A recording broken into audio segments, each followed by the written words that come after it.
ቋንቋ መጀመሪያውኑ ሜታፎሪካል ነው ከሰዎች ተነስቶ የሚሰጥ ነገር ስለሆነ እውነት የሚባል ነገር በቋንቋ ሊተላለፍ አይችልም መጀመሪያውኑ እውነት ስላልሆነ ማለት ነው አንድ ፈላስፋ እውነትን መዝራት ካለበት መጀመሪያ ልክ አንድ ገበሬ ጥሩ አፈር ለመዝራት እንደሚመርጠው ሁሉ ጥሩ ነፍስ ይመርጣል ከዛ በኋላ እዛ ነፍስ ላይ ነው የሚዘራው ጽሁፍ ለማስታወስ የሚረዳ መድኃኒት አይደለም ሁለት ከውስጣዊ ይልቅ ውጫዊ ነው ሶስተኛ ልክ እንደ ስዕል ያለ ቢያናገሩት የማይመልስ ምውት የሆነ ወይ ሙት ነው የሚሉት ሶስቱ ጉዳዮች ተጨምቀው ሊወጡ ይችላሉ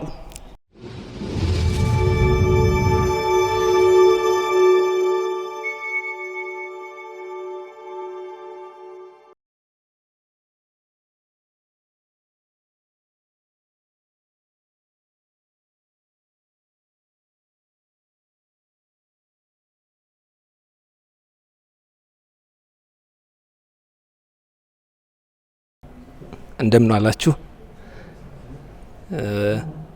እንኳን ደህና መጣችሁ ባለፈው ከ15 ቀን በፊት በየእውቀት ዘርፉ መጽሐፍት እንዴት ይነበቡ በሚል ርዕስ ውይይት አድርገን ነበር ያን ውይይት እንደምታስታውሱት የነበራችሁ ክፍል 1 ብለን ነው ያደረግነው የዛን ዕለት የመጽሐፍትን ንባብ ከፍልስፍና ከፖለቲካና ታሪክ ከስነ ጽሁፍ አንጻር ለማየት ሞክረናል ጥልቅ ፕሬዘንቴሽኖችም ነበሩን የዛለት ዛሬ የዛ ተከታይ ሆኖ ጉዳያችን ግን ስነ ጽሁፍ በጥቅሉና እንደገና ደግሞ ስነ ግጥም ይሆናል ስነ ጽሁፍን እንዴት ብናነብ ይሻላል እንዴት እናንብብ በሚል ርዕስ ዶክተር ጸደይ ወንድሙ ታቀርብልናለች ስለ ስነ ግጥም አነባበብ ደግሞ ከይኩኖ አምላክ መዝገቦ ጋር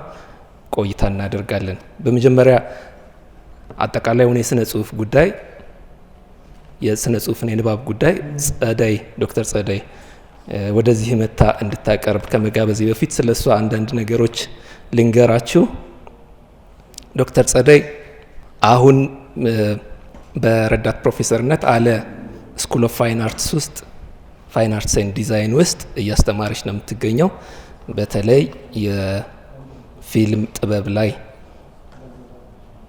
ነው ያለችው ሙያዋ ስፔሻላይዜሽንስ ስነ ጽሁፍና ፊልም ነው የሷ ብዙ ጥናቶችን ከስነ ጽሁፍ ጋር የተያያዙ ጥናቶችን ሰርታለች እኛ የምናውቃቸው በመጽሐፍትም የታተሙ በመጽሐፍ ውስጥም እንደ ቻፕተር ሆኖ የታተሙ እንደገና ደግሞ አጫጭር ፊልሞችም ሰርታለች ጸደይ ብዙ ጊዜ የአዳም ረታ ትንታኔዎቿን የምታስታውሱ ይመስለኛል የአዳም ረታ ስራዎች ላይ ያደረገቻቸውን ትንታኔዎቿን ብዙ ጊዜ መድረክ ላይ አትወጣም ዛሬ ገፋፍተን ወደዚህ አምጥተናታል ስነ ጽሁፍና ንባብን አያይዛ ጸደይ እንድታቀርብልን ወደ መድረክ እጋብዛለሁ እሺ ስለተሰጠኝ እድል አመሰግናለሁ እንኳን ደህና መጣችሁ አንድ ሙዚቃ እንድንሰማ ፈልጌ ነበረ የፀሐይ ዮሐንስ ማንበብና መጻፍ የሚለውን ያው አእምሯችሁ ውስጥ ማዘፈን ትችላላችሁ እያስባለሁ ዝም ብዬ የመጀመሪያውን ቨርስ ብቻ ወስዳለሁ ነኝ የእንደዚህ አይነት ዝግጅቶች አንዱ በጎ ነገራቸው ምንድነው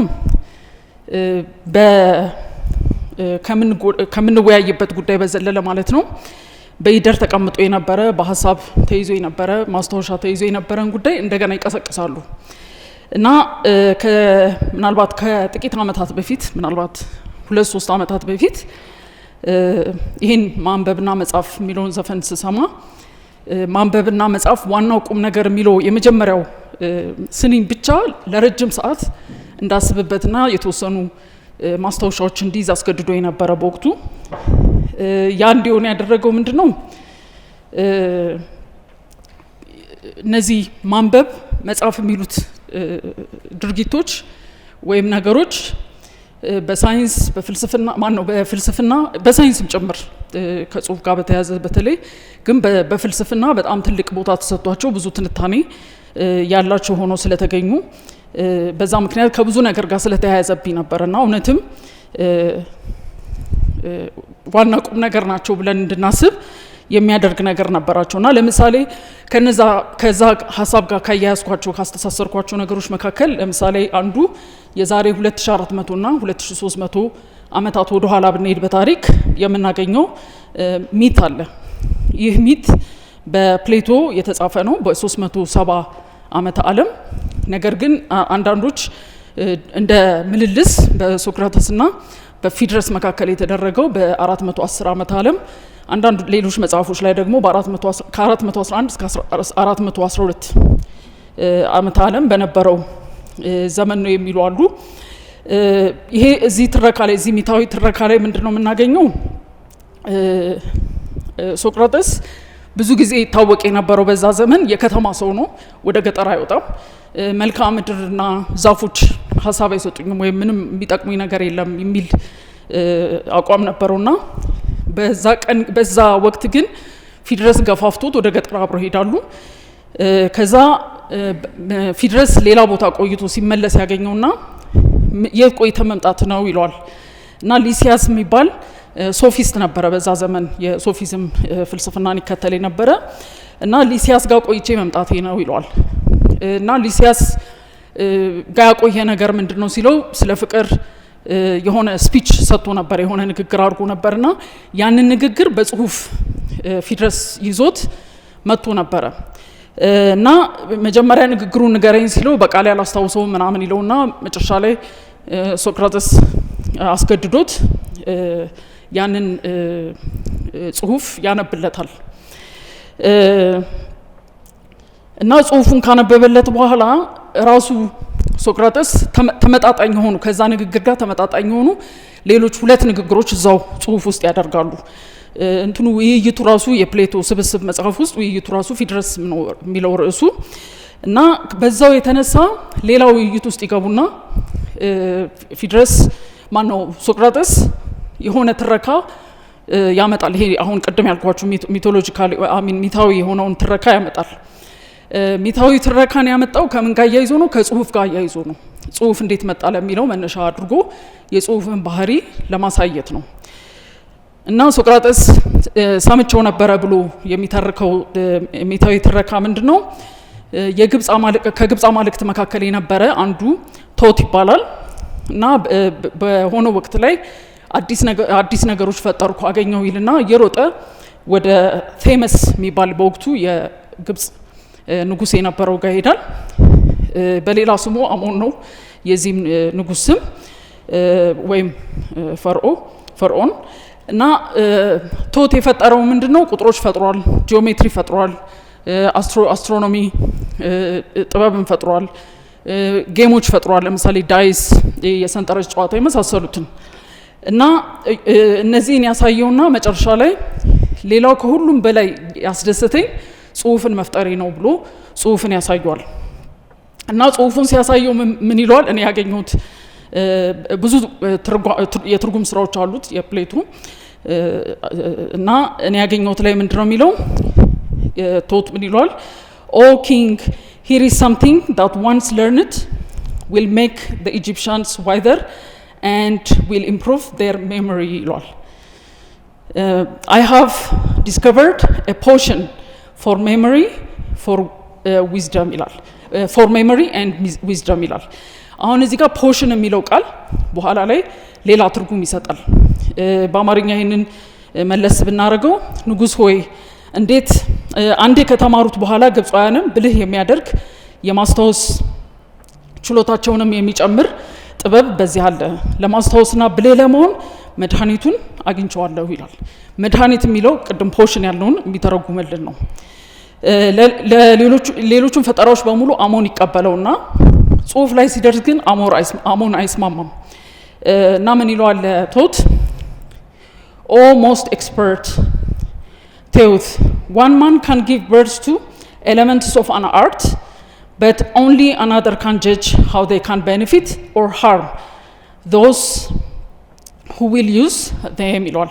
ስለዚህ እዚህ ጋም harm እና ቤኔፊት የሚሉትም ቃላት ወሳኝ ናቸው። ፖሽን ከሚለው ጋር የሚተሳሰሩ ናቸው ወይ መድኃኒት ካልኑ ጋር። ይህን በግርድፉ ስንተረጉመው ባለሙያው ተውት አንድ ሰው አንድ ጥበብ ይፈጥራል፣ ነገር ግን ይጥቀምም ይጉዳ የሚፈርደው ሌላው ሰው ነው ይላል። የፈጠርከው ጥበብ በኋላ ላይ የሚጨምርለት የፈጠርከው ጥበብ እንደውም ለሚማሩት ነፍሳቸው እንዲረሳ የሚያደርግ ነው።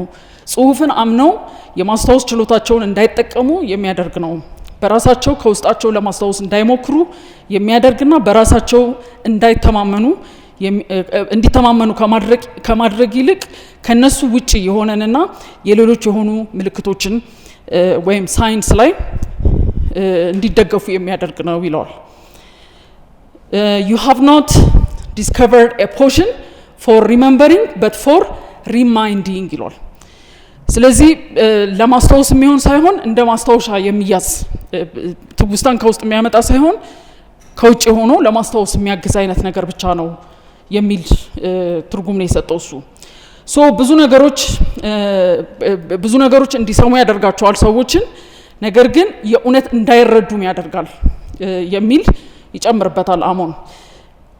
በነገራችን ላይ ስለ ጽሁፍ እንዴት ተፈጠረ በሚለው ጉዳይ ላይ ኢትዮጵያ ውስጥ ሌላ ሜታዊ ትርክቶች አሉ። ያው እሱ ስላልሆነ ዋና ግባችን ወደዛ አንሄድም። ስለዚህ በዚህ ሜታዊ ትርክት ውስጥ የሶቅራጠስ እና የፕሌቶን ተቃውሞ እናያለን። ምክንያቱም ሶቅራጠስ በዛ ጽሁፍ ውስጥ በዛ ምልልስ ውስጥ የፕሌቶ አፍ ነው እንደዛ ሆኖ ስለሚያገለግል አንዳንዴ። ስለዚህ ጨምቀን በሶስት ነጥቦች ብንይዘው፣ አንድ ጽሁፍ ለማስታወስ የሚረዳ መድኃኒት አይደለም። ሁለት ከውስጣዊ ይልቅ ውጫዊ ነው። ሶስተኛ ልክ እንደ ስዕል ያለ ቢያናገሩት የማይመልስ ምውት የሆነ ወይ ሙት ነው የሚሉት ሶስቱ ጉዳዮች ተጨምቀው ሊወጡ ይችላሉ።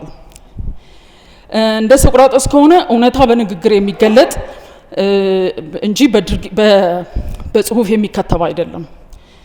ምናልባት ከዚህ ጋር በመጽሐፍ ቅዱስ ላይ የሚጀምርበትን አኳኋን ማስታወስ እንችላለን።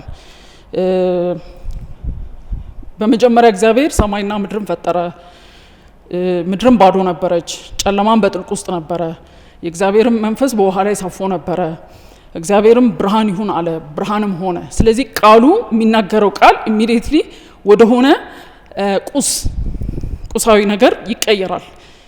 እና ይሄ አይነት አስተሳሰብ ቃል ህይወት አለው፣ ንግግር ህይወት አለው የሚለው አስተሳሰብ በብዙዎቹ ጥንታዊ ሃይማኖቶች ውስጥ የምናገኘው ነው። ለምሳሌ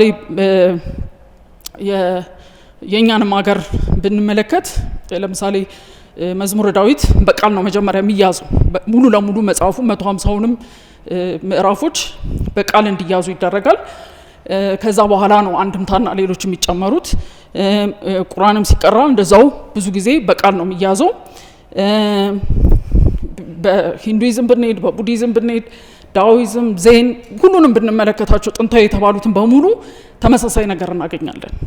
ስለዚህ እውነት ከቃል ጋር የተሳሰረ ህይወት እንዳለው ነገር ተደርጎ የመተሳሰሩ ነገር ጥንታዊ ነው ማለት ነው።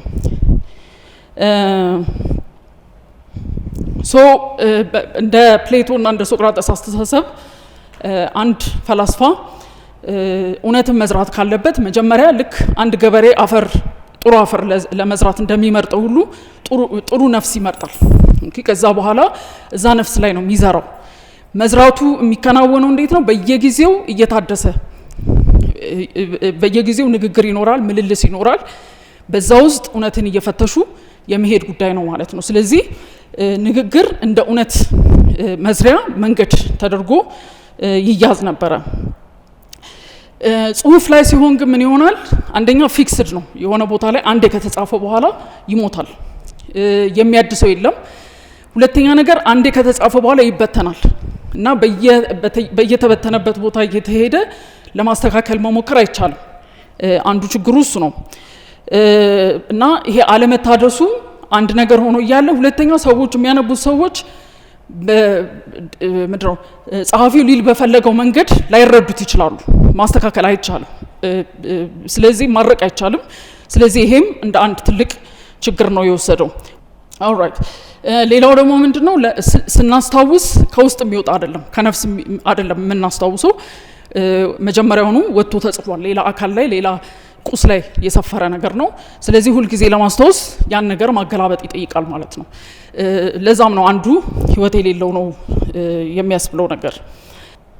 ስለዚህ ይሄንን እንደ መነሻ ይዘን ስነ ጽሁፍ ምንድነው ወደሚል እንሂድ። ስነ ጽሁፍ ምክንያቱም ከጽሁፍ ተነስተናል ጽሁፍ እንዴት መጣ ወይም ምን አይነት ባህሪ ነበረው ወይም አለው የሚለውና ፕሌቶ ያስቀመጡትን ሐሳብ ይዘን ርዕሳችንም ስነ ጽሁፍ እንዴት ይነበባል ስለሆነ መጀመሪያ እንበይነውና ከዛ በኋላ እንቀጥላለን። ስነ ጽሁፍ እስከ 18ኛውና 19ኛው ክፍለ ዘመን ድረስ ማንኛውም የተጻፈ ነገር ሁሉ እንደ ስነ ጽሁፍ ነበር የሚቆጠረው። ማንኛውም የተጻፈ ነገር በሙሉ 18ኛውና 19ኛው ክፍለ ዘመን ላይ ስንደርስ ግን ይሄ ከልብ የሚወጣው በፊክሽን ምንለው አሁን ልቦለዳዊ የሆነው ከእውነተኛው መነጠል የጀመረበት ጊዜ ስለነበረ እና ሌሎችም ብዙ ምክንያቶች ስለነበሩ በዘመኑ ልቦለድ ወደሚለው እንዲጣብ ተደርጓል ትርጓሜው። ግን ልቦለድ ብቻ በሚለውም ራሱ ካየነው በጣም ሰፊ ነው። ለምሳሌ በውስጡ በጣም ብዙ ነገሮች ሊይዝ ይችላል። አጭር ልቦለዶች፣ ረጅም ልቦለዶች፣ ተውኔቶች፣ ግጥሞች፣ በአሁኑ ዘመን ደግሞ ዲጂታል የሚጻፍ ነገር ሊሆን ይችላል። የተቀላቀሉ ከምንድነው ልቦለድ ያልሆኑ ግን እንደ ልቦለድ የተጻፉ ነገሮችንም ሊቀላቀል ይችላልና አሁን በጣም ሰፍቷል። ግን ይሄ እኛ አሁን ሰፋ የምንለው በጠበበ መልኩ ነው። ስነ ጽሁፍ የሚለው ልቦለድ ከሚለው መሰረታዊ ትርጓሜው ጋር ተያይዞ ነው ማለት ነው። ስለዚህ አሁን ስነ ጽሁፍን ስናነብ በአንድ በኩል ቀላል ነው ልንለው እንችላለን፣ በሌላ በኩል ደግሞ በጣም ውስብስብም ነው ልንለው እንችላለን። ቀላል የሚያደርገው ምንድነው እንደ ማንኛውም የተለመዱ አይነት ትርክቶች የለመድነው አይነት ትርክት ኖሮ እሱን በቀላሉ ስናነበው እንደ ቀላል ልንቆጥረው እንችላለን። ውስብስብ የሚያደርጉት ግን ከሌላው በተለየ ከሌሎች የጽሁፍ አይነቶች በጣም ውስብስብ የሚያደርጉትም ግን ብዙ ነገሮች መጥቀስ እንችላለን። ለምሳሌ አንደኛው እንደ ቀላል ተረት ያነበብ ነው። ኦኬ በጣም ቀላል የምንለው ዝሩ ተረት ለምሳሌ እንዳነበብነው ብቻ ላይሆን ይችላል። ባይ ዘ ዌይ እዚህ ሳወራ ይኩን አምላክ ስነ ግጥምን ስለሚያይ እኔ ዝሩ ጽሁፎች ላይ ብቻ ነው ትኩረት ማደርገው። ሶ መጀመሪያ ሳንጨነቅ ያነበብነው ተረት የመሰለን ታሪክ ለምሳሌ የእንስሳ ታሪክ ሊሆን ይችላል። የእንስሳ ታሪክ ግን እንስሳዎቹ የሚወክሉት ነገር ኖሮ የተጻፈ ከሆነ እየተወሳሰበ ይሄዳል ማለት ነው። መጀመሪያ ሳንጨነቅ እንዳነበብነው አይነት ብቻ አይሆንም ትርጉሙ። ለዚህ ብዙ ምሳሌዎች ለምሳሌ ፋቡላን መጥቀስ እንችላለን። መንግስት ያስቆጣ በዘመኑ መንግስት ያስቆጣ ቲያትር ነበር። በጽሁፍም ያለ ይመስለኛል አይደል? ያ ለምሳሌ አኒማል ፋርም የእንስሳት እድር ተብሎ ተርጉሟል። እኔ ማቀው ትርጉሙ ለምሳሌ እሱ መጽሐፍ ህፃናትም ሊያነቡት ይችላሉ ዝም ብሎ እንደ ተረት። ነገር ግን እያንዳንዱ እንስሳ የሚወክለው ነገር ምንድነው፣ የተፈጠዛ የሚከናወነው ነገር ምንድነው ምናምን የሚለው መፈተሽ ስንጀምር ግን ነገሩ እየተወሳሰበ ይሄዳል ማለት ነው። ስለዚህ ቀላል ይመስላል፣ በዛውም ደግሞ በጣምም ውስብስብ ነው። ሌሎችም ነገሮችም አሉ ውስብስብ እንዲሆን ሊያረጉት የሚችሉ። ለምሳሌ እነዛ ቅድም በጠቀስናቸው ልቦለዶች ብለን በጠቀስናቸው ውስጥ አጭር ረጅም ብለን የጠቀስናቸው ውስጥ በጣም ብዙ አይነት ዘውጎች አሉ። በነዛ ውስጥ ብቻ ለምሳሌ ረጅም ልቦለድን ብቻ እንኳን ብንወስድ ልብ አንጠልጣይ ልንለው የምንችላቸው ልቦለዶች አሉ። ታሪካዊ ያለ ፍልስፍናዊ ልቦለዶች አሉ። ግለ ታሪክ ላይ የተመሰረቱ ልቦለዶች አሉ። በህይወት ታሪክ ላይ ባዮግራፊ ላይ የተመሰረቱ አሉ። ስነ ማህበራዊ ሆኖ አሉ። ፖለቲካ ላይ ወይም ፖለቲካዊ ልቦለዶች ምንላቸው የሳይንስ ልቦለዶች አሉ። ስነ ልቦናን ማዕከል ያደረጉ ልቦለዶች አሉ። ሙክርታዊ ሆኖ አሉ። ኤክስፐሪመንታል ምንላቸው እውናዊ ሆኖ አሉ። ዘመናዊ ድህረ ዘመናዊ ሮማንቲክ ምንላቸው ይሄ የፍቅር ታሪክ በሚለውም የሮማንቲሲዝም ዘመንን ፍልስፍና የተከተለ በሚለውም በሁሉም ያልን ከሄድን ይወሳሰባል እንደገና። ሌላው ደግሞ ለምሳሌ ሙክርታዊ ብቻ የሚለውን ነጥለን ብናወጣ በውስጡ ሌሎች አይነቶችም አሉት። ለምሳሌ ዳዳይዝም፣ ሱሪያሊዝም ምናምን እያልን ከሄድን ስለዚህ በጣም እየጨመረ እየተወሳሰበ የሚሄድበት መንገድ አለ። ስለዚህ ለእያንዳንዱ አይነት የተለያየ አይነት አነባበብ ሊጠይቀን ይችላል። ሌላው ስነ ጽሁፍ ውስጥ መሰረታዊ አላባያን የሚባሉ ነገሮች አሉ። እነዚህ ለምሳሌ ገጸ ባህሪያት፣ መቼት፣ ሴራ፣ ፕሎት የምንለው ነው ሴራ፣ ጭብጥ፣ እነዚህን የመሳሰሉ የትረካ አንጻር፣ እነዚህ ደግሞ በየራሳቸው ውስጥ ሌላ ሌላ አይነቶች አላቸው። በትክክል የትኛው ነው የሚለውን ከነ ትርጉማቸው ማወቅ ሊጠይቅ ይችላል። እንደገና ልቦለድ የትረካ መልክ አለው። ከሌሎች ጽሁፎች በተለየ የትረካ መልክ አለው። ለምሳሌ ሌሎች ጽሁፎች መረጃ መስጠት ስለሆነ ዋና ጉዳያቸው ትረካዊ ቅርጽ ላይኖራቸው ይችላል። ትረካ ቅርጽ መኖሩ ራሱ ደግሞ ሌላ አይነት ንባብ ሊጠይቅ ይችላል። እንደ ሌሎች አይነት ጽሁፎች ንባብ ላይሆን ይችላል የምናነብበት መንገድ። እንደገና የሚጻፉበት አውድ ታሪካዊ፣ ባህላዊ የመሳሰሉ ጉዳዮች ደግሞ እንደገና ተጨማሪ ውስብስብነቱ ላይ ሊጨምሩ የሚችሉ ነገሮች ናቸው። እንደገና ወጥ ድርሰት ነው የትርጉም ድርሰት ነው የሚለውም ሌላ ሊያወሳስበው የሚችል ነገር ነው። እንደገና ደግሞ አንባቢዎች ለምን ይመርጣሉ የሆነን ጽሁፍ? በምን ምክንያት መረጡት? ጊዜ ለማጥፋት ነው? ለመረዳት ነው? ወይስ ለሌላ ግብ ነው የሚያነቡት? የሚለውም ራሱ ያነባበብ ስልታችንን አቅጣጫ ሊያስቀይር ይችላል ወይም ሊያስመርጠን ይችላል። ለማስተማር ነው? ለመማር የሞራል ጉዳይ ለማግኘት ነው የሚያነቡት? ለደስታ ነው የሚያነቡት? ለመረጃ ነው የሚያነቡት? ለእውቀት ነው የሚያነቡት? ምናምን የሚለው ማለት ነው። አንዳንድ ጊዜ የምናነበው ሙሉ ስብዕና እንዲኖረን እንዲኖረን ለማድረግ ሊሆን ይችላል። ምናብ ለማስፋት ሊሆን ይችላል። ወይም ደግሞ ኤምፓቲ ኤክስፒሪየንስ ለማድረግ ሊሆን ይችላል የምናነብባቸው ምክንያቶች።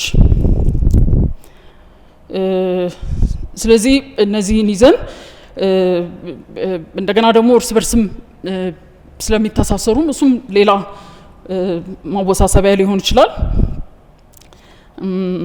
እንደገና ደግሞ ከሌሎች ጥበባት ጋርም ያላቸው ትስስርም ሊሆን ይችላል።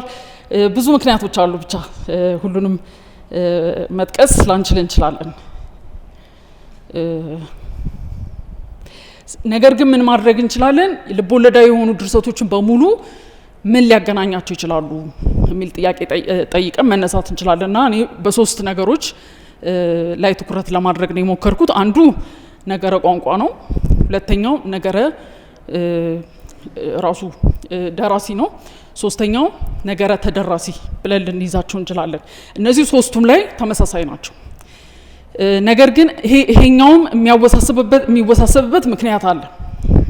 ግን በአንድ በኩል እንዴት ይወሳሰባል የሚለውን እንድናይበት፣ ሁለተኛም በተወሰነ መልኩ ሙሉ ነገር እዚህ መግለጽ ስለማይቻል ባለን ጊዜ በጣም በትንሹ የስነ ጽሁፍንም ታሪክ በተወሰነ መልኩ ነካ ስለሚያደርግም በእነዚህ በሶስቱ የምናያቸው ፍልስፍናዊ አስተሳሰቦች ይኖራሉ።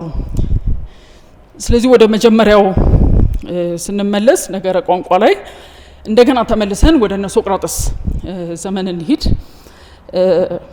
ምክንያቱም በዛ ዘመን የተጀመረ ነገር ስለነበረ፣ ምክንያቱም የስነ ጽሁፍም ፍልስፍና ለመጀመሪያም ጊዜ የተጻፈው በፕሌቶ ነው። ከዛ በኋላ በኤርስቶትል ነው በሱ ተማሪ። ስለዚህ ወደዛ መመለሳችን ግድ ይሆናል ማለት ነው። እና በዛ ዘመን የተጀመሩ ክርክሮች እስካሁንም ድረስ የቀጠሉ ናቸው። አንዳንዶቹ እንደውም ብዙዎቹ ክርክሮች እስካሁንም ድረስ የቀጠሉ ናቸው።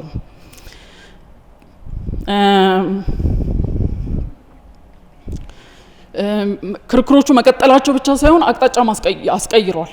ስለዚህ የስነ ጽሁፍ አቅጣጫ ተቀየረ ማለት ያነባበብ ስልታችንም በዛው ይቀየራል ማለት ነው። ስለዚህ ይህንን እንድናይ የተወሰኑ ነገሮች እናንሳ። አንደኛው የፕሌቶ ምልልስ ጽሁፍ ክሪታሌስ የሚል ርዕስ ያለው ነው። ክሪታሌስ ስር ስለ ቋንቋ የምናየው ነገር አለ። በጣም ረጅም እንትን ነው፣ ረዘም ያለ ምልልስ ነው። ግን በጣም አሳጥረን ለማየት ብንሞክር እዛ ላይ ሁለት ሰዎች ነበሩ ቀድመው ስለ ቋንቋ በተለይ ደግሞ ስለ ስያሜ መወያየት ጀምሮ የነበረ። አንደኛው ሄርሞጂነስ ይባላል፣ ሁለተኛው ክሪታሌስ ራሱ ነው። እና እነሱ ጀምረውት የነበረው ነገር ላይ ሶቅራጠስን ይጋብዙትና እሱም መሳተፍ ይጀምራል። እና ሁለቱ የተለያየ ፍልስፍና ነበር የሚከተሉት በወቅቱ። ሄርሞጂነስ ምንድነው የሚለው? ምንም ነገር ስም ከተሰጠው በኋላ ያ ስም ይገልጸዋል፣ ብንቀይርም እንኳ ይገልጸዋል ብሎ ያምን ነበረ። እና እንደውም ለሶቅራጠስ ይሄንን ነገር ከነገረው በኋላ ሶቅራጠስ ለምሳሌ ሰውን ፈረስ ብንለው ወይም ፈረስን ሰው ብንለው ይሆናል ወይ ሲለው አዎ ይሆናል አለ። በቃ ልክ በቀየርነው ሰዓት የዛን ነገር ለዛ ለሰየምንለት ነገር የሚሰራ ስያሜ ነው ብሎ ያምን ነበረ። ክሪታሌስ ደግሞ ከዚህ የተለየ ነበር አቋሙ። የሆነ ነገር ስንሰይም የምንሰይመው ነገር የዛን ቁስ ዋና ኤሰንስ ጋር የተገናኘ ነው የሚል እምነት ነበረው። ስለዚህ ሁለቱ ነበሩ ሀሳቡን ያቀረቡት። ሶቅራጠስ ወደ ክሪታሌስ የሚያደላ ሀሳብ ነው የነበረው በወቅቱ ከረጅም ክርክሮች በኋላ። ነገር ግን የክሪታሌስንም ሙሉ ለሙሉ አይቀበሉም። ለምን?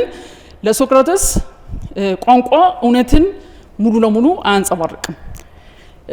ወደዚህ ምድር ስንመጣ ኦልሬዲ የሆነ ቋንቋ ተመስርቶ የራሱ ስርዓት ኖሮት ነው የምንደርሰው። ከዛ በኋላ ቋንቋውን ልንጠቀምበት እንችላለን የራሳችንን እውነት ሳይሆን እውነትን እስክናገኝ ድረስ። ምክንያቱም የሶቅራጠስን አካሄድ ካየኑ በፍልስፍናው ወደ እውነት የሚደርሱት ፈላስፎች ናቸው ብሎ ያምን ነበረ በወቅቱ። ስለዚህ ፈላስፎች አንዱ የሚደርሱበት መነሻቸው ቋንቋ ይሆንና ነገር ግን በብዙ ፍተሻ በምልልስ ወዘተ ወደ እውነት ይደርሳሉ። እውነት ላይ የሚያደርሳቸው ግን ቋንቋው ሳይሆን ነፍሳቸው ነው።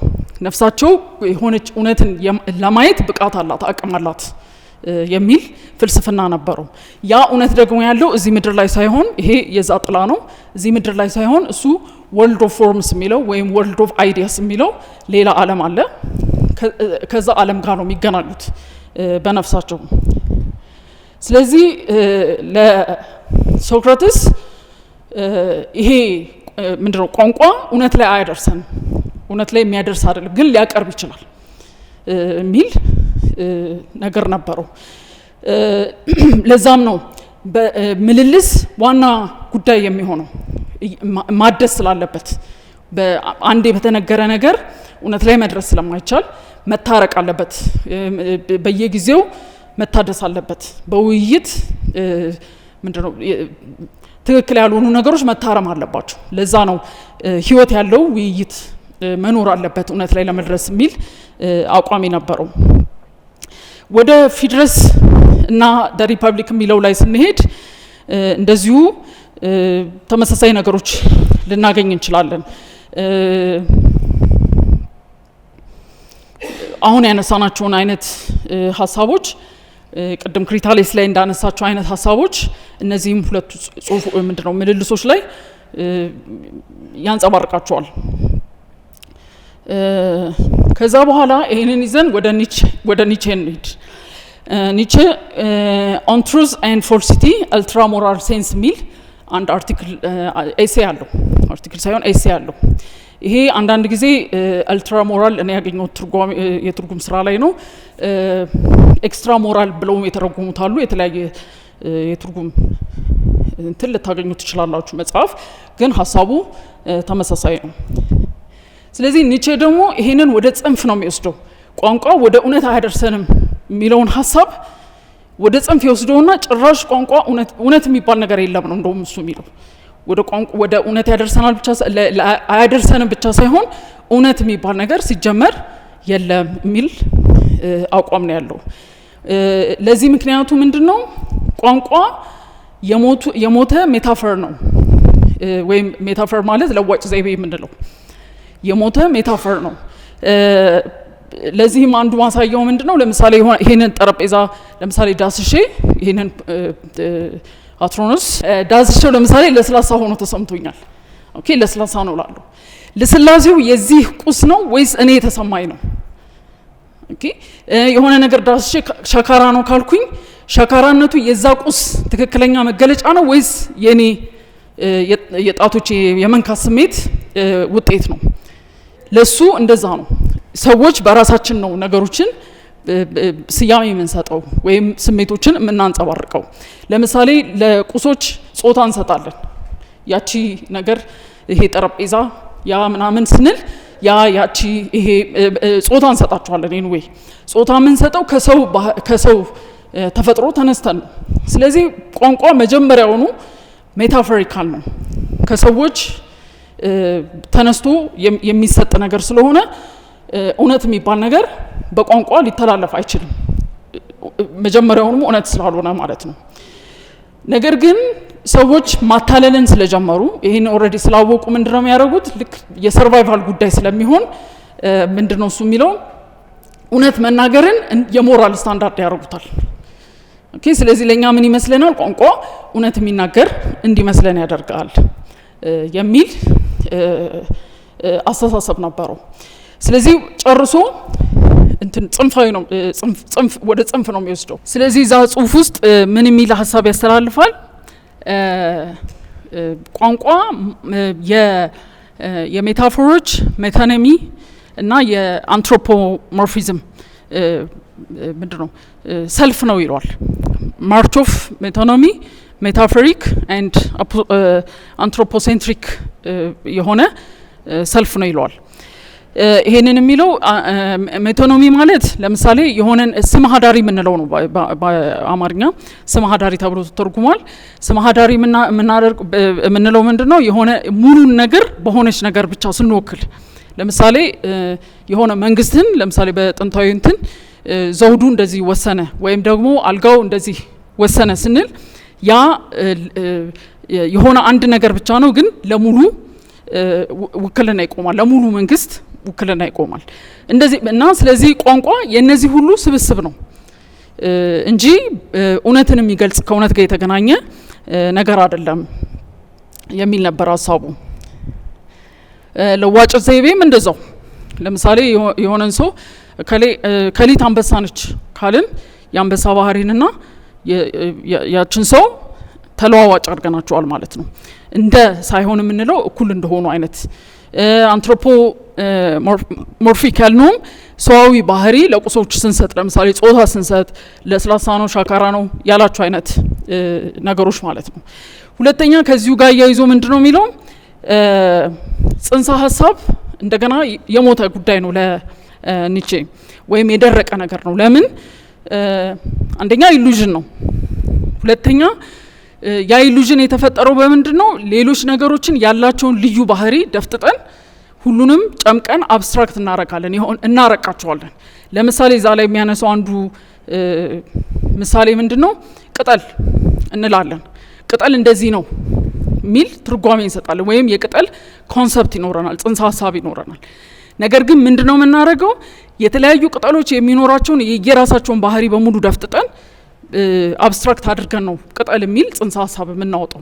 ስለዚህ አሁንም ቋንቋ ወደ እውነት የሚያደርሰን ሳይሆን እንደዚህ አይነት ባህሪ ያለው ማለት ነው። የሆነ ነገሮችን የማድረቅ አይነት ባህሪ አለው ማለት ነው። አብስትራክት ያደርጋል፣ ከዛ በኋላ አብስትራክቱ እዛው ይቀራል ማለት ነው። ስለዚህ ቋንቋ ሜታፎሪክ ነው፣ እንደገና ደግሞ ምትሃታዊም ነው፣ ኢሉዥን ነው ማለት ነው። ስለዚህ ከእውነት ጋር የተራራቀ ነው። ይሄንን ሀሳብ አንዱ የተጠቀመበት ዣክ ደሪዳ ነው፣ የኒቼን ይሄንን ሀሳብ። እሱም በተመሳሳይ ምንድነው የሚለው ቋንቋ ወደ እውነት የሚያደርስ ነገር አይደለም። እንደውም ቋንቋ ባህሪው የተለየ ነው። ከእውነት ጋር የተሳሰረ ሳይሆን ቋንቋ በራሱ ውስጥ ነው የራሱ ህጎች ያሉት። አንድ ቃል ከሌላ ቃል የሚለየው በአንድ ጊዜ ዲፈር ስለሚያደርግ ስለሚርቅና እንደገና ደግሞ በሆነች ፊደል ወይም ድምጽ በመለየት ነው አንዱ ቃል ከሌላው ቃል የሚለያየው እንጂ ከእውነት ጋር ከውጫዊ ዓለም ጋር ቀጥታ የተሳሰረ ነገር የለውም የሚል ነገር ይወስዳል። ከዛ በኋላ ቅድም አውርተነው የነበረውን የፕሌቶን ሀሳብ ከፊድረስ ጋር ሶቅራጠስና ፊድረስ ያደረጉትን ንግግር ፕሌቶስ ፋርማሲ የሚል ኤሴይ ጽፎበታል። ወደ 120 ምናምን ፔጅ የሚሆን ዲሲሚኔሽን የሚለው መጽሐፍ ውስጥ አስቀምጦታል።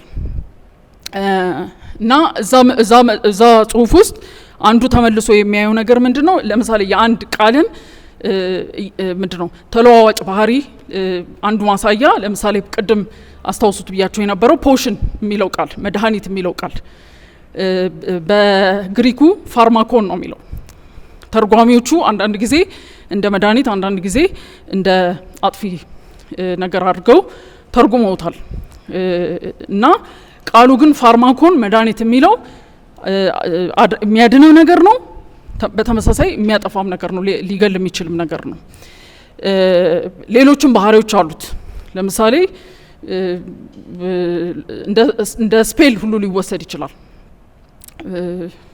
እንደ መስተፋቅር ድረስ ከስኬፕ ጎት ጋር የሚያያዝበት መልክ አለ። እነዛ ውስጥ ሁሉ አንገባም። ነገር ግን አንድ ቃል ሆኖ የተለያየ ትርጉሞች ኖረውት ተርጓሚዎች ሊመርጡ ይችላሉ ሲተረጉሙ። ስለዚህ ምንድነው የሚሆነው? ከአንዱ አቅጣጫ አንድ ትርጉም ይኖራል። ለምሳሌ ከሶቅራጠስና ከአሞን አቅጣጫ ጽሁፍ መርዝ ነው፣ ከሊሲየስና ከቶት አቅጣጫ ደግሞ ጽሁፍ መድኃኒት ነው።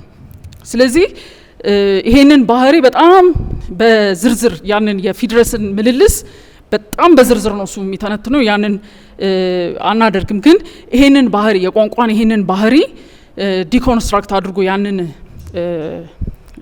ምንድነው ምልልስ ዲኮንስትራክት በማድረግ ያሳያል። እንደውም የመጀመሪያ ጽሁፉ ከሚባለው ውስጥ ነው ይሄ ጽሁፍ ይሄ ኦፍ ግራማቶሎጂን እና ሌሎቹን ከመጻፉ በፊት ያወጣው ጽሁፍ ነውና ዋና የሀሳቡ አስኳል እዛ ጽሁፍ ውስጥ ይገኛል። ሌላው ከነ ፕሌቶ በተለየ ምንድነው ቋንቋ እውነትን ያንጸባርቃል ይል የነበረው ኤሪስቶትል ነው። እሱ ይቀበል ነበረ። ለምሳሌ እዛ ፕሌቶ የሚያነሳው ጽሁፍ ላይ ወይም ምልልስ ላይ ምን ይላል? ጽሁፍ ሲሆን ይሞታል፣ መሞት ብቻ ሳይሆን ወላጅ አልባም ነው ይላል። ጽሁፍ አንዴ ከተጻፈ በኋላ ይሄዳል። ኦኬ፣ ከሄደ በኋላ እንደ ወላጅ አልባ ነው የሚቆጥረው። በጽሁፍ የተላከን ሀሳብ የሚከታተለው የሚኮተኩተው የሚያርመው ስለማይኖር ማለት ነው፣ ልክ እንደ አባት። ደሪዳ ግን እዛ ጽሁፍ ላይ ምን ይላል? እንደዛ አይሆንም። ሲጀመር በንግግር የሚደረግ ጽሁፍ ነፍስ ላይ የሚጻፍም ጽሁፍ ማን ነው የሚነገር ንግግርም ሌላ አይነት መልክ ያለው ጽሁፍ ነው ሲጀመር ይላል። ሁለተኛ ነገር ደግሞ ከንግግር መሆኑ ማን ነው ንግግሩ ጽሁፍ መሆኑ ከተናጋሪው በእድሜም ልቆ የሆነ ሌላ ዘመን ላይ ለመሻገር እድል የሚሰጠው ነው ይላል። ለምሳሌ አንዱ ዋናው ማሳያ ራሱ ፕሌቶ ነው። ፕሌቶ ባይጽፈው ኖሮ ያንን የፊድረስን ምልልስ እኛ ጋር ማይደርስም ነበር። ስለዚህ እሱ ራሱ በጻፈው እንትን ውስጥ ራሱን የሚቃወም ራሱን ዲኮንስትራክት የሚያደርግ ነገር አስገብቷል የሚል ነው። ብዙም ላናነሳው እንችላለን። ስለዚህ ስለ ቋንቋ ያላቸውን የኒቼና የደሪዳን ሀሳብ ጠቅለል ብናደርገው አንደኛ ቋንቋ የረጋ አይደለም፣ ስቴብል አይደለም። አንዱ ቃል ከሌላው የሚለየው ባህሪ ላይ የተመሰረተ ነው። ስለዚህ ልቦለዳዊ ወይም ፊክሽናል በኃይል ጮክ ፊክሽናል ከሆነ ትርጓሜ ወይም ኢንተርፕሬቴሽን የተመቸ ያደርገዋል።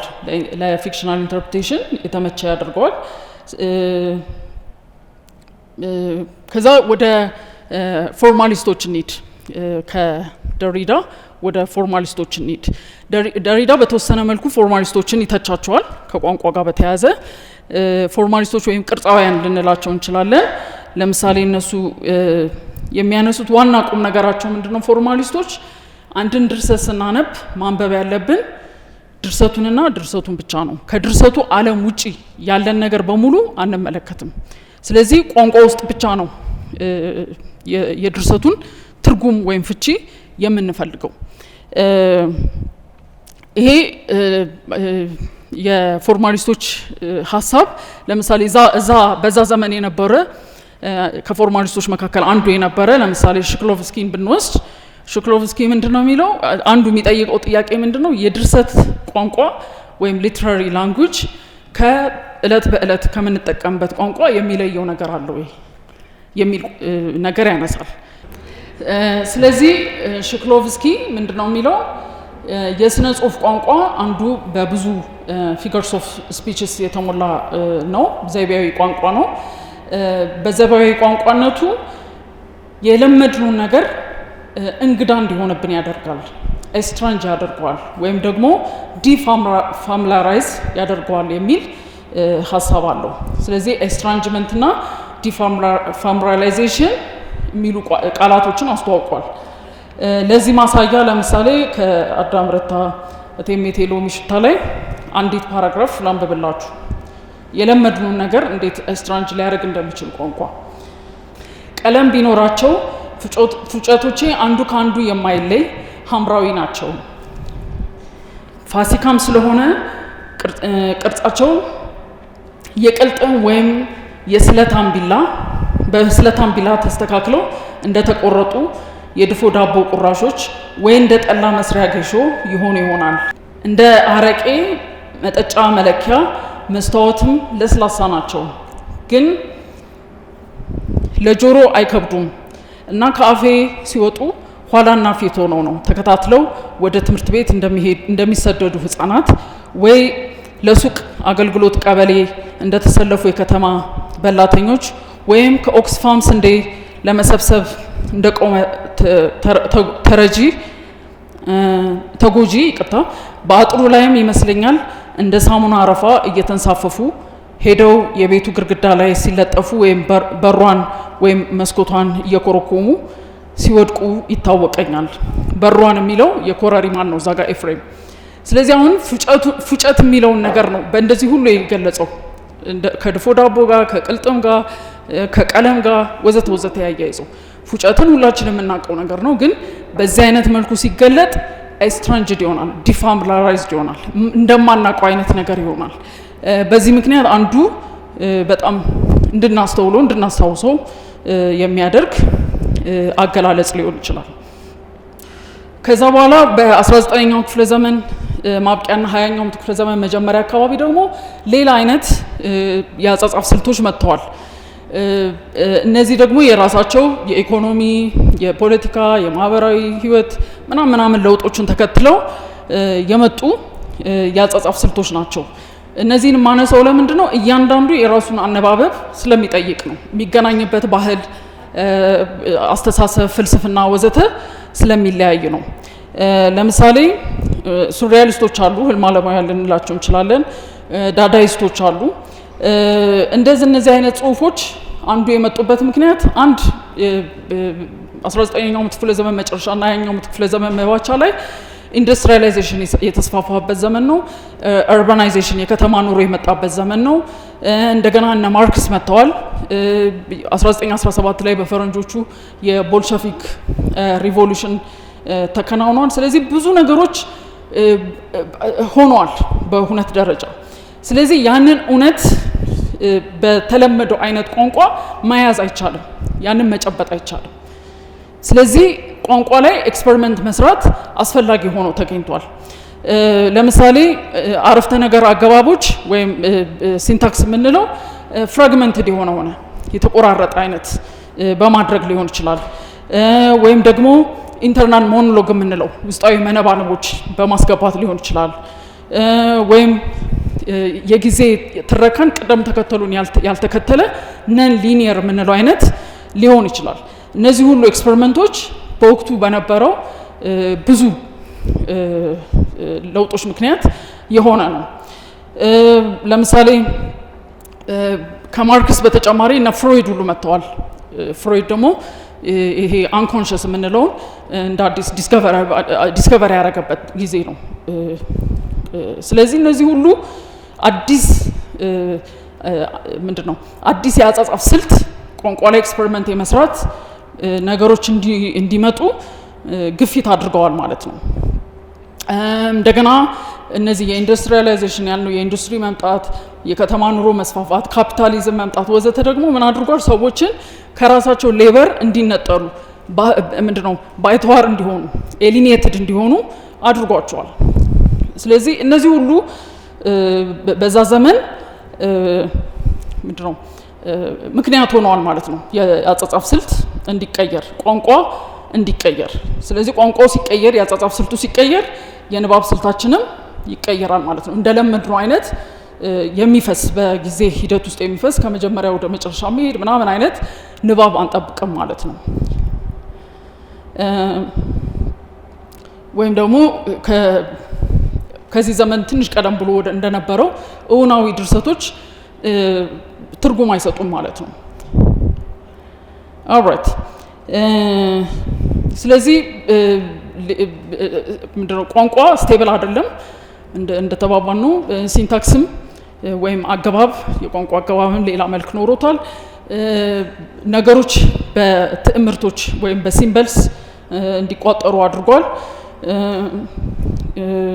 እና ቋንቋ እውነትን መግለጫ ሳይሆን እውነትን መገንቢያ ኮንስትራክት ማድረጊያ መንገድ ተደርጎ እንዲታይ አድርጓል። ስለዚህ ልቦለድ ስናነብ ድሮ ወይም ቀደም ሲል እንደነበረው ቋንቋ እውነትን ያንጸባርቃል ወይም ልቦለድ ወይም ጥበብ እውነትን ታንጸባርቃለች ብለን ሳይሆን ሌላ አይነት አነባበብ እንድንፈልግ ያደርጋል ማለት ነው። ለምሳሌ ሞክርታዊ ከሆኑ ድርሰቶች መካከል አንዱ በጣም የሚጠቀሰው የጄምስ ጆይስ ዩሊስስ ነው። ስትሪም ኦፍ ኮንሽስነስ የሚል እሱ እና ቨርጂኒያ ውልፍ ናቸው ያስተዋወቁት። ለምሳሌ ዩሊስስ ወደ 45 44 ገጽ የሚሆን ወደ መጨረሻ አካባቢ የሚመጣው ፔጅ ላይ 8 ቦታ የተከፋፈለ አንድ ወጥ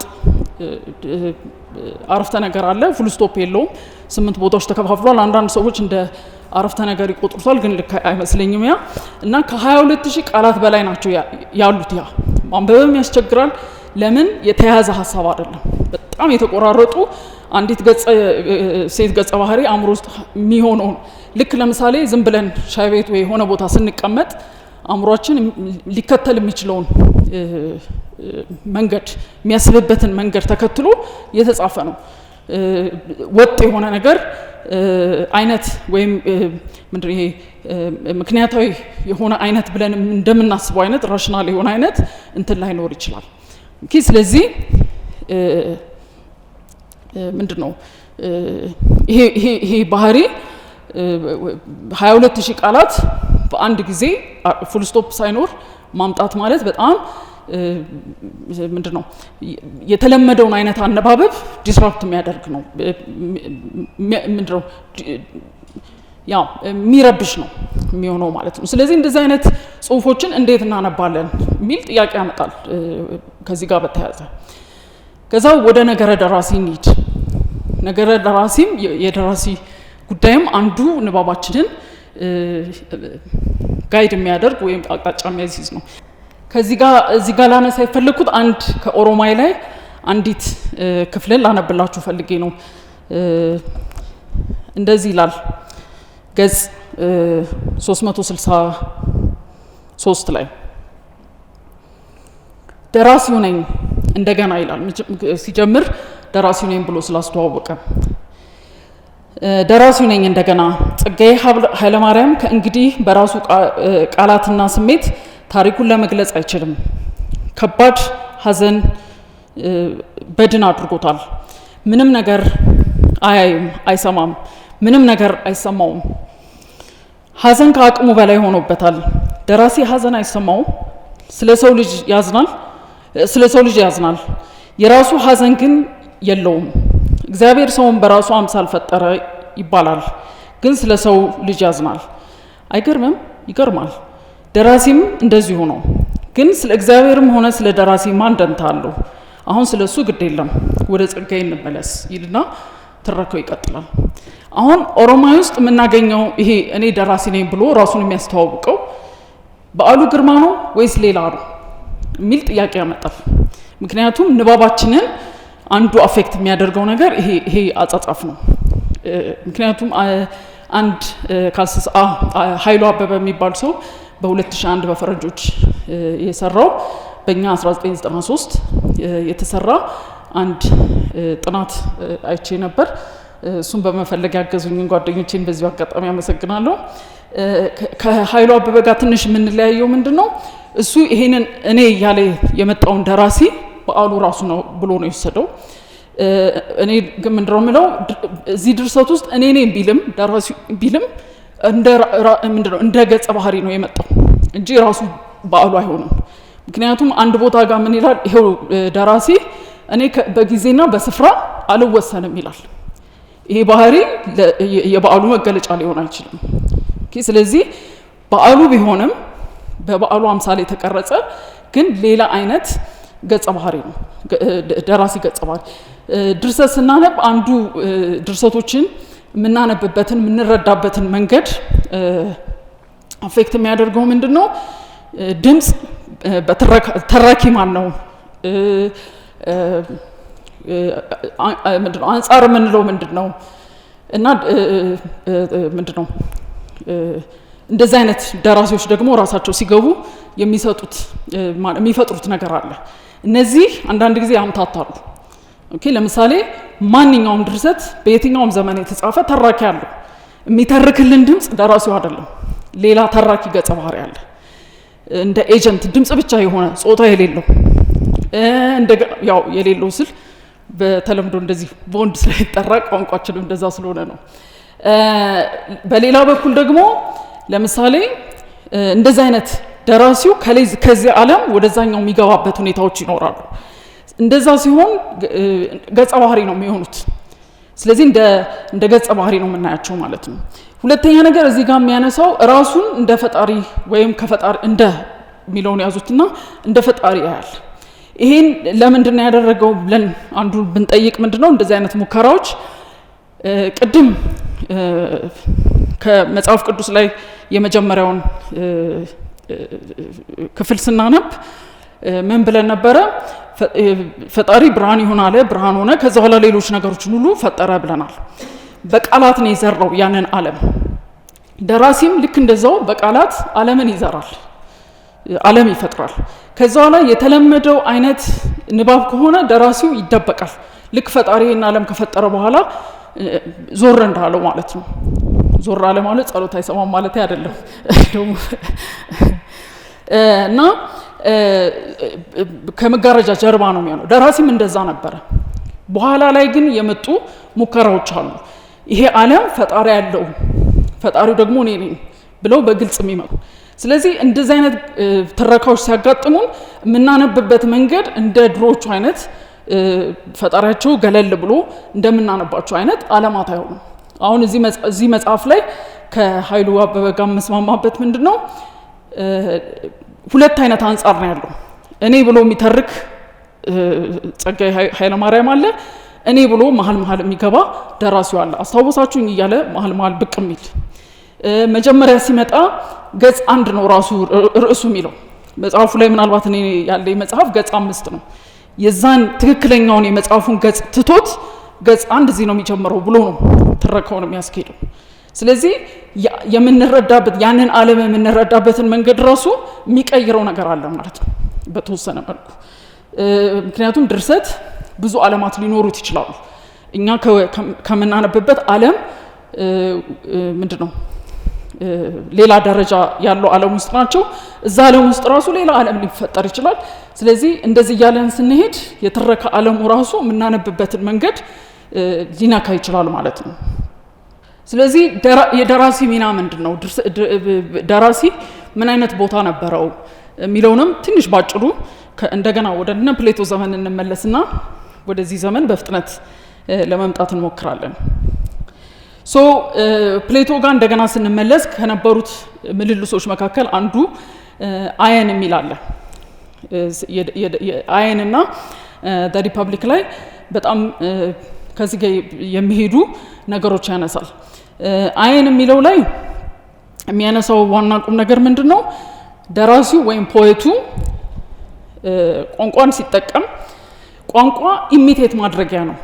ያ ቅድም ያነሳውን ወርልድ ኦፍ ፎርምስን ይሄ ዋናውን ዓለም በጣም ንጹህ የሆነውን ዓለም ከፍ ያለውን ዓለም ኢሚቴት የሚያደርግበት መንገድ ነው።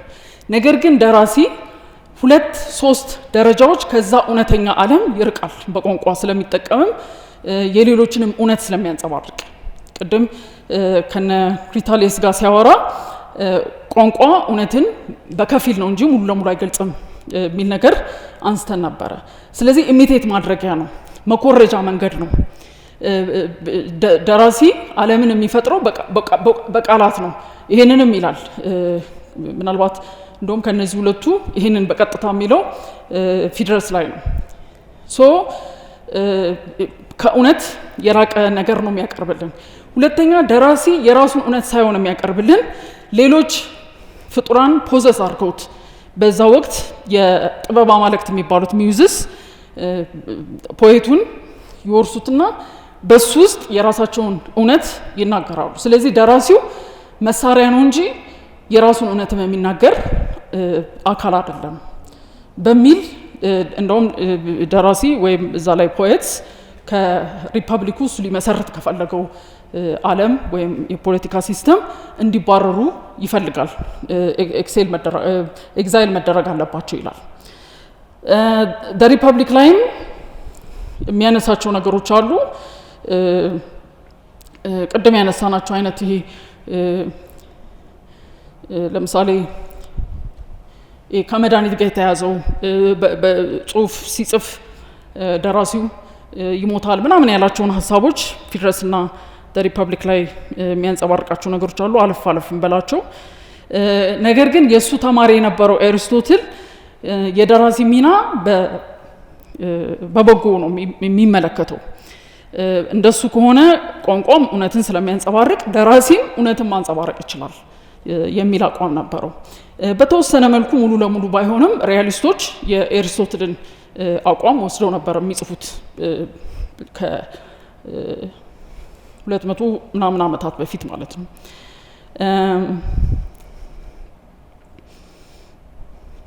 ስለዚህ ቅድም ያነሳናቸውን ፊሎሶፈርስ እንደገና ተመልሰን ብናያቸው ኒቼም ቋንቋ እውነትን ስለማይገልጽ ደራሲም በቋንቋ እውነትን ሊገልጽ አይችልም። ምክንያቱም እውነት መጀመሪያውኑ የለም ብለናል። ስለዚህ ኒቼም ይሄ የደራሲ ፍላጎት ይሄ ኦቶሪያል ኢንቴንት የምንለው ነገር አለ። ከድሮ ጀምሮ መጽሐፍ ሲነበብ ለምሳሌ አንድ አንባቢ መረዳት የሚፈልገው ነገር ምንድነው? ደራሲው ምን ሊለን የፈለገው ወይም ደራሲዋ ምን ልትለን የፈለገችው ብለን ነበር የምናነበው። ኦኬ አሁን ግን የደራሲ ኢንቴንት ይቆረጣል። ምክንያቱም ደራሲው ወይም ደራሲዋ እውነት መናገር አይችሉም በጽሁፍ ማለት ነው ወይም በድርሰት። ስለዚህ እያንዳንዱ ድርሰት ፍቺ ነው፣ ኢንተርፕሬቴሽን ነው። ስለዚህ ደራሲውም ራሱ ልጽፍ የፈለኩት ይሄንን ነው ወይም ደራሲዋ ይሄንን ልጽፍ ፈልጌ ነው ቢሉ ራሱ እንደ ፍቺ ነው የሚቆጠረው፣ እንደ አንድ ኢንተርፕሬቴሽን ወይም እንደ አንድ ትርጉም ይቆጠራል እንጂ የነሱም እውነት የሌላውን እውነት በልጦ የሚታይ አይሆንም ማለት ነው።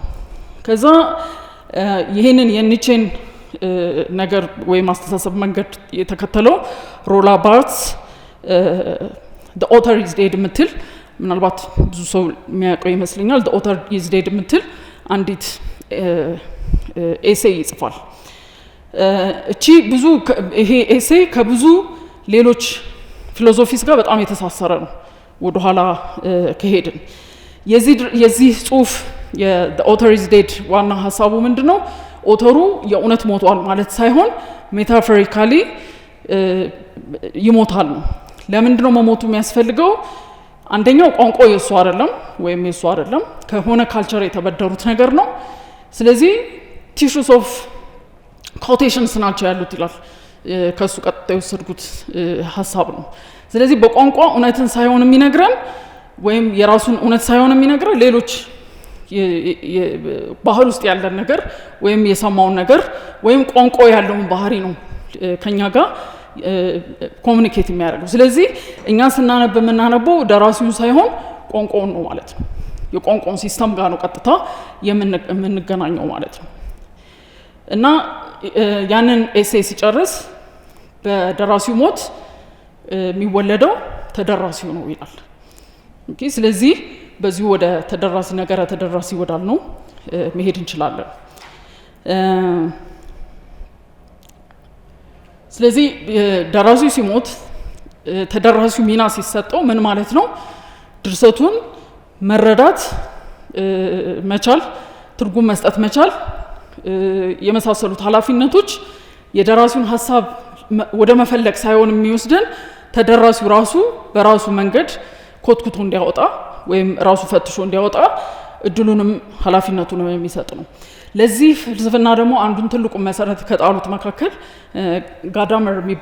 ጋዳመር የሚባል ፈላስፋ አለ። ይህ ፈላስፋ ማንኛውም ንባብ ኢንተርፕሬቴሽን ነው ብሎ ነው የሚነሳው። ሄርሜኔውቲክስ የሚባል ፊሎሶፊ አለ። ከዛ ፍልስፍና ጋር ያንን ፍልስፍና ከመሰረቱት መካከል በዋናነት የሚጠቀስ ነው እና ማንኛውም ንባብ ኢንተርፕሬቴሽን ነው ከተባለ የደራሲውንም ንባብ የደራሲውንም እውነት የሚጨምር ነው የሚሆነው። ስለዚህ ደራሲው የሚናገረው ነገር ወይም ደራሲው የምትናገረው ነገር እንደ ኢንተርፕሬቴሽን ነው የሚወሰደው ማለት ነው። ስለዚህ ተደራሲና ደራሲ እኩል ፈጣሪያን ይሆናሉ ድርሰቱን ማለት ነው። ጋዳመር አንዱ የሚናገረው ነገር ምንድነው? አንድ ተደራሲ የሆነ መጽሐፍ ሲያነብ ወደ መጽሐፉ ሲመጣ ወይም ስትመጣ ፓሲቭ አይደሉም፣ ፍዝ አይደሉም። የሆነ ነገር የተማሩት ነገር አለ፣ ያለፉበት ባህል አለ፣ የራሳቸው ህይወት አለ፣ አስተሳሰብ አለ ምናምን። ስለዚህ ያንን ይዘው ነው ወደ መጽሐፉ የሚመጡት። መጽሐፉ ደግሞ የተጻፈበት መንገድ አለ፣ የቋንቋው ሲስተም አለ፣ የደራሲው ያቀናበረበት መንገድ አለ ወዘተ ወዘተ። ስለዚህ ምልልሱ የሚደረገው በደራሲውና በተደራሲው መካከል ሳይሆን በድርሰቱ በቴክስቱ በጽሁፉና በደራሲው መካከል ነው ማለት ነው። ማነው በተደራሲው መካከል ነው የሚደረገው። ይሄንን ፊውዥን ኦፍ ሆራይዘንስ ብሎ ሰይሞታል። ምናልባት የአድማሳት መቃለጥ ብለን ልንተረጉመው እንችል ይሆናል። ስለዚህ እነዚህ አድማሳት የሚቃለጡት እንዴት ነው? ድርሰቱ ይዞት የመጣው አድማስ አለ፣ ተደራሲው ይዞት የመጣው አድማስ አለ። ሁለቱ ኮንቨርስ ያደርጋሉ። ተደራሲው መረዳት ይፈልጋል፣ ድርሰቱ ደግሞ ይዞት የመጣው ነገር አለ። ስለዚህ በዛ ምልልስ ውስጥ በዛ ውይይት ውስጥ በዛ መካከል የሚፈጠር ትርጉም አለ ማለት ነው። ያ ትርጉም ተደራሲው መጨረሻ የሚደርስበት ነገር ነው። ያ ማለት ምን ማለት ነው? ተደራሲው የራሱን ነገር ይዞ መጥቶ መጫን ይችላል ጽሁፉ ላይ ማለት አይደለም። ምንድነው? በሁለቱ መካከል ትግል ያስፈልጋል ማለት ነው። ለመረዳት አርቅቆ ለማውጣት የሆነ ትርጉምን ፈልቅቆ ለማውጣት ውይይት ያስፈልጋል፣ ምልልስ ያስፈልጋል ማለት ነው እንጂ ተደራሲው መብት ስላለው ወይም ኮክሬተር ነው ስለተባለ ብቻ ይዞት የመጣውን ነገር ጽሁፉ ላይ በግድ ይጭናል ማለት አይደለም። አድማሳዊ መቃለጥ ያልነው ወይም ፊውዥን ኦፍ ሆራይዘን በጣም ባጭሩ ይህንን ትርጉም ሊሰጠን ይችላል። ስለዚህ ምንድነው አንዱ የሚያመጣው ነገር? የተለያየ ተደራሲ አንድን ጽሁፍ ባነበበ ጊዜ ወይም ባነበቡ ጊዜ የተለያየ ትርጉም ሊሰጡት ይችላሉ፣ በተለያየ ዘመን ሊሰጡት ይችላሉ። ለምሳሌ አንድን መጽሐፍ አንድ የፌሚኒዝምን ፍልስፍና የሚከተል ሰው ወይም የምትከተል ሰው ቢያነቡት የሚሰጡት ትርጉም ወይም ደግሞ አንድን መጽሐፍ ምንድነው ለምሳሌ ምንድነው የዲኮሎናይዜሽንን ፍልስፍና የሚያራምድ ሰው ቢያነበው የሚሰጠው ትርጉም ወይም ደግሞ የሆነን ፍልስፍና ወይም ቴሪ የሚከተል ሰው የሚያነብበት ጊዜ የሚሰጠው ትርጉም የተለያየ ሊሆን ይችላል ማለት ነው። ነገር ግን ትርጉሙ እንደተባባል ነው መውጣት ያለበት ከዛ ዳያሎግ ነው እንጂ ይዘን ስለመጣን ብቻ መንጫን አንችልም። በዚህ ምክንያት ሪደርስ ሪስፖንስ የሚባል ቴሪ ተወልዷል። ከጋዳመር በኋላ ሪደርስ ሪስፖንስ የሚባል ቴሪ አለ። የሚያተኩረው ተደራሲያን ላይ ነው። ብዙ ትልልቅ ፈላስፎች ስለ ተደራሲያን ሚና እንዴት መነበብ አለበት ምናምን በሚል በዛ የጻፏቸው ጽሁፎች አሉ። ድርሰት በጣም ሰፊ ስለሆነ ልቦለድ በጣም ሰፊ ስለሆነ ሊያገናኙት የሚችሉት ቋንቋ ድርሰትና ተደራሲ ናቸው በሚል አይተናል። መጨረሻ ላይ ምንንም ለማየት ነው ያሰብኩት ኢንተርፕሬቴሽን ወይም ፍቺ የምንለው ነገር ላይ እንዴት ነው መድረስ የምንችለው። የተለያየ አይነት ያነባበብ ዘዴዎች አሉ ወይም ደረጃዎች አሉ። ግን ለምሳሌ አንድ ሰው የሆነ መጽሐፍ አንብቦ የሆነ ትርጉም ላይ ለመድረስ ብሎ ቢያነብ ወይም ያንን መንገድ ቢከተል 4 ደረጃዎች አሉ። ይሄ ማንኛውም ኪነ ጥበብ የሚጠቀምበት መንገድ ነው ስነ ጽሁፍን ጨምሮ። አንደኛው ገለጣ ነው፣ ዲስክሪፕሽን ነው። ስለዚህ ያነበብነውን ነገር ዲስክራይብ ማድረግ። ሁለተኛው ትንተና ወይም አናሊሲስ የምንለው ነው። ሶስተኛው ትርጉም መስጠት ወይም ፍቺ መስጠት ኢንተርፕሬቴሽን የምንለው ነው። አራተኛው ደረጃ መስጠት ወይም ኢቫሉዌሽን ነው። ይሄ ደረጃ መስጠት ወይም መገምገም ኢቫሉዌሽን ምናልባት የተወሰኑ ሰዎች ብቻ ሊያደርጉት ይችላሉ፣ ክሪቲኮች የመሳሰሉት።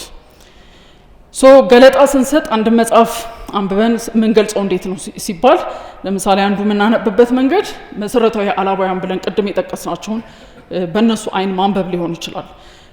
ለምሳሌ ድርሰቱ የተጻፈበት መቼት የትና መቼ ነው የሚለው መለየት፣ ስንት አይነት ዓለማት አሉት ድርሰቱ የሚለው መለየት፣ ገጸ ባህሪያቱ እነማን ናቸው፣ የገጸ ባህሪያቱ ደረጃ ምን አይነት ነው። ለምሳሌ ዋና ገጸ ባህሪያት አሉ፣ ዋና ያልሆኑ አሉ ምናምን፣ ወይም አጃቢ የምንላቸው።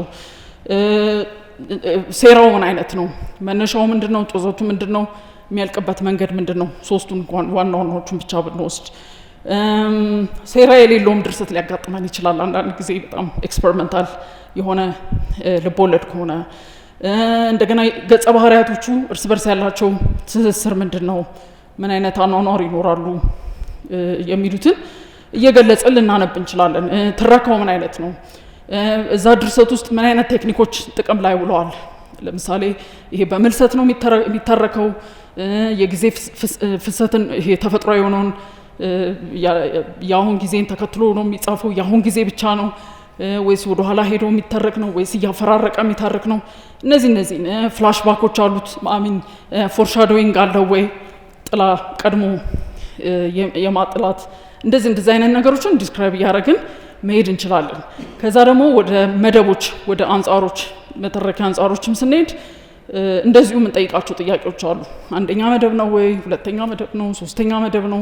ሶስተኛ ስንልስ ሁሉን አወቅ ነው፣ ውስን ነው ወይስ ኦብጀክቲቭ የሚባለው ልክ እንደ ካሜራ የሚገልጸው ነው፣ ሰዎች ውስጥ የማይገባ ድርሰቱ ከአንድ በላይ ተራኪዎች ወይም አንጻሮች አሉት ወይ፣ ይሄ መልቲፕል ፖይንት ኦፍ ቪው የምንለው በጣም ብዙ አይነቶች አሉ። ወደ እስከ 8-9 ድረስ ልናደርሳቸው እንችላለን በዚህ አይነት መልኩ ከበተናቸው።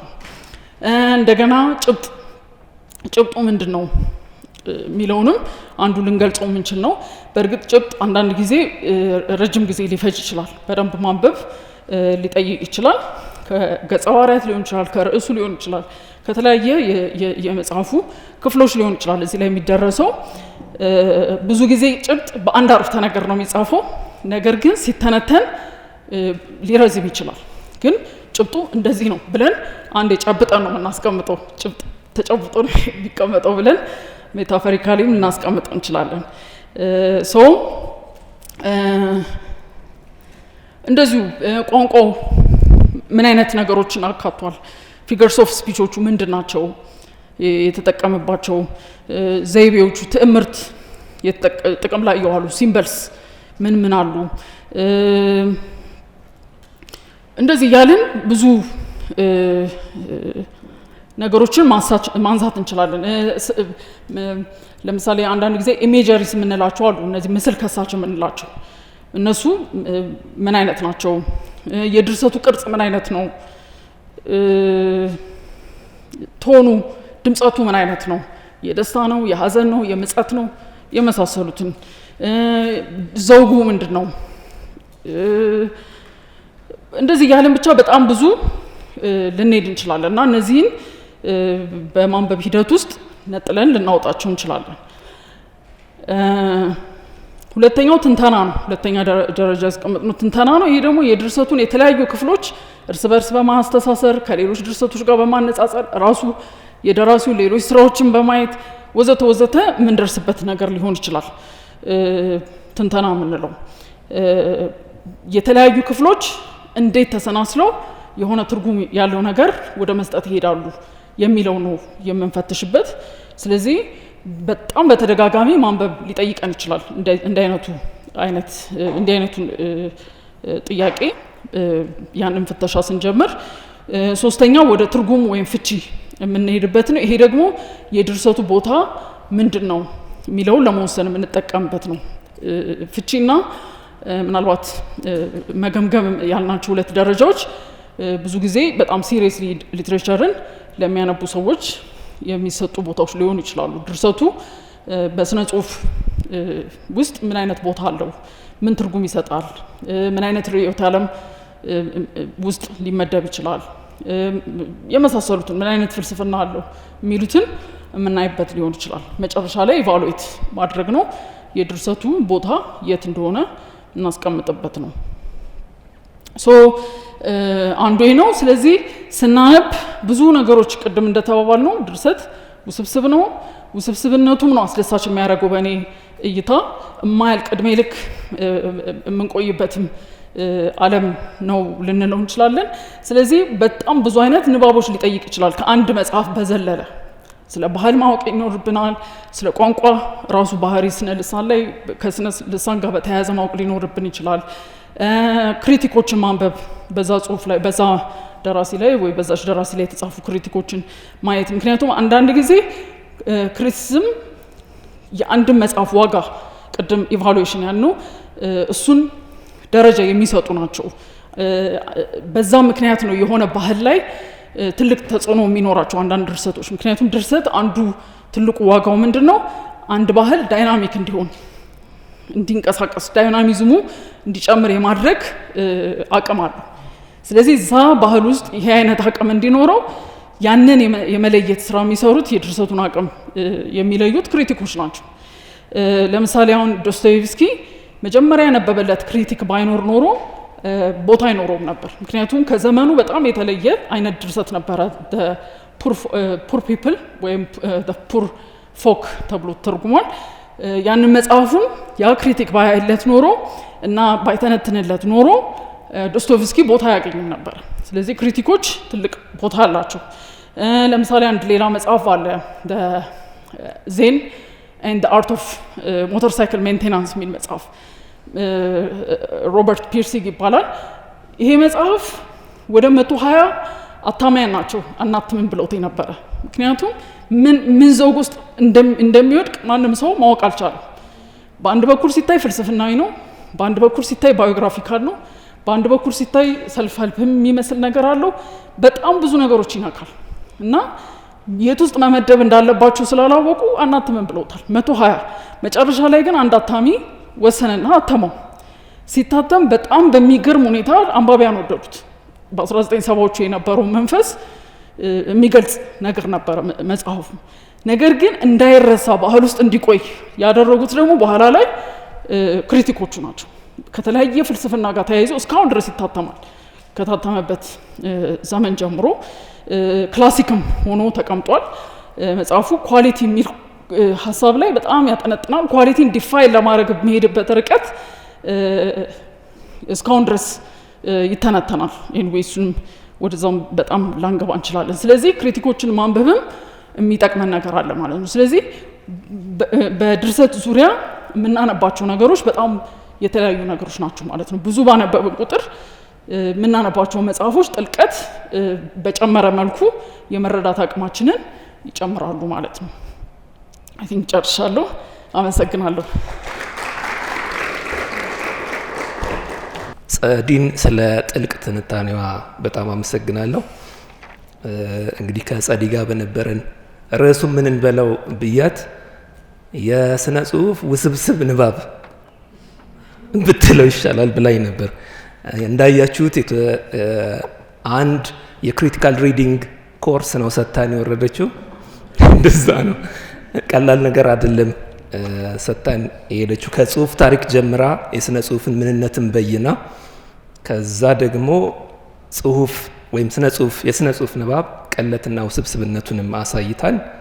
ከዛ እሷ የተወሰነችበትን የገደበችውን ልቦለዳዊ የሆነውን ዝርው የምንለውን የስነ ጽሁፍ ክፍል እንዴት ብናነበው ይሻላል የሚለውን እሷ ኤሌመንቶች አድርጋ የስነ ጽሁፍ ሊትራሪ ኮኦርዲኔትስ የሚባል ነገር አለ። እዛ ውስጥ ካሉት ከድርሰቱ ውጪ ነገረ ቋንቋውን ያው በድርሰቱ መገለጫ ነው፣ ደራሲውን እና ተደራሲውን ከግምት ውስጥ አስገብተን ስናነብ እንዴት ልናነብ እንችላለን የሚለውን ትንታኔዋን አቅርባልናለች።